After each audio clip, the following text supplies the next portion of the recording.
saya di podcast Ngobrol Santai. Aku Anissa Arifani dan Aku Anissa Dinovianti. Halo semuanya, senang bisa bareng kalian lagi. episode kali ini kita akan bahas topik yang sering banget didengar tapi jarang benar-benar dimengerti. Siapa itu iblis dan syaiton? Apa bedanya dan bagaimana cara kerjanya? Ini penting banget sih, karena banyak yang tahu namanya tapi belum tentu paham siapa mereka sebenarnya. Yuk langsung aja kita mulai. Kita mulai dari awal ya. Iblis itu bukan malaikat, dia berasal dari golongan jin, makhluk yang diciptakan dari api. Tapi karena ibadahnya yang luar biasa tekun, kedudukannya naik sampai setara dengan para malaikat di langit. Berarti tadinya ini taat banget dong. Iya, sampai kemudian Allah menciptakan Adam dan memerintahkan semua penghuni langit untuk bersujud sebagai bentuk penghormatan. Semua patuh, kecuali iblis. Kenapa dia nolak? Ya, karena dia berkata, dan ini diabadikan dalam surat Al-A'raf ayat 12, yang artinya, aku lebih baik darinya. Engkau ciptakan aku dari api, sedangkan dia dari tanah. Satu kalimat kesombongan itu jadi awal kehancurannya. Masya Allah, satu kebohongan doang bisa sehancur itu ya. Allah pun mengusirnya, dan iblis bersumpah akan menyesatkan anak dan cucu Adam hingga hari kiamat. Jadi permusuhan kita sama dia itu sudah dimulai bahkan sebelum kita lahir. Aku sering dengar orang pakai syaiton dan iblis seolah sama. Emang beda ya? Beda. Iblis itu nama diri, satu sosok spesifik yang jadi akar dari semua keburukan. Dia itu semacam bapaknya syaiton. Terus syaiton itu apa? Syaiton itu sebutan atau gelar, artinya yang jauh dari kebenaran atau yang memberontak. Bisa merujuk ke iblis sendiri, bisa juga ke keturunannya dari bangsa jin. Bahkan Al-Quran menyebut ada syaiton dari golongan manusia, yaitu manusia yang perangainya menyesatkan orang lain.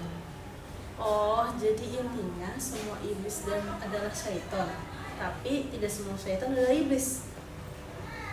Betul banget. Sekarang yang paling penting gimana cara syaiton bekerja.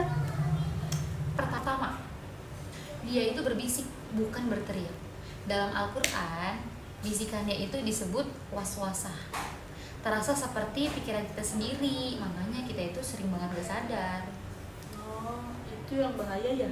Terus. Yang kedua, dia itu menyerang di momen lemah.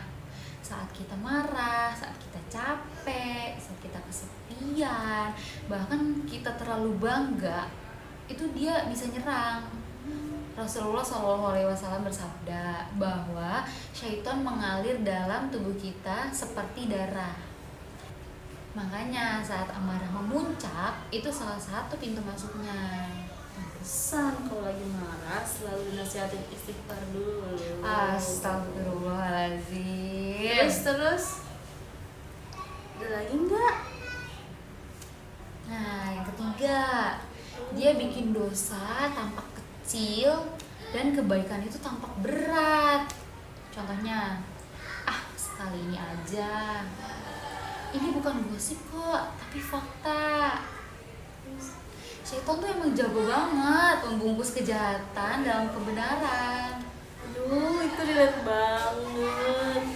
Nah, yang terakhir, dia itu lebih sabar dari kita. Sabar banget.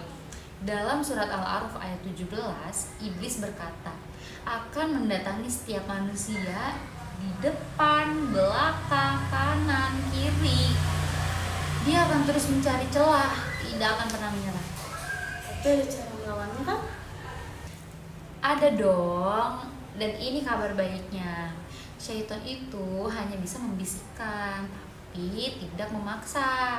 Senjata paling ampuh Itu ada zikir, ada istighfar, ada taus, auzubillahi minasyaitonirrajim. Itu tuh tameng kita banget. Banget yang aku pelajari hari ini. Ternyata mengenal musuh itu penting ya, biar kita nggak lemah. Betul banget, mengenal syaitan itu bukan buat takut-takutan, tapi biar kita tuh makin waspada dan makin mendekatkan diri kepada Allah. Karena pertolongan Allah itu jauh lebih besar dari semua tipu daya syaitan. Semoga episode ini bermanfaat buat kalian semua ya. Amin. Makasih ya semuanya yang sudah menemani kita. Sampai jumpa di episode berikutnya. Wassalamualaikum warahmatullahi wabarakatuh. I just had to let you know you're